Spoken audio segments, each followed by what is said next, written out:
Bella Padilla at Angelica Panganiban may mensahe kay Sian Lim tungkol sa hiwalayan nila ni Kim Chiu.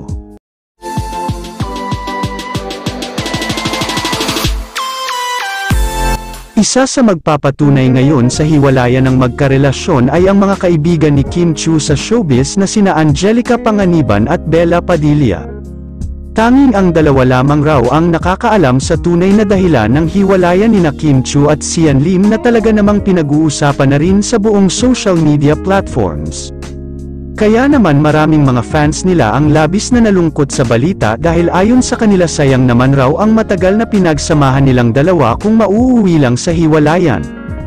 Sana raw ay ayusin nina Kim Chiu at Sian Lim ang kanilang relasyon lalo na't marami silang mga masasayang memories. Samantala sa kabila ng pananahimik ni Kim Chiu at Sian Lim, hindi na nakatiis ang mga kaibigan ni Kim Chiu na sina Angelica Panganiban at Bella Padilla na hindi ibulgar sa publiko ang kanilang nalalaman sa hiwalayang Kim at Sian. Ayon pa sa kanila ayaw raw nilang nakikitang nasasaktan ang kanilang kaibigan, sinabi rin nila totoong may ibang kinababaliwan ngayon ang aktor na si Sian at ito umano ang dahilan kaya naghiwalay ang dalawa.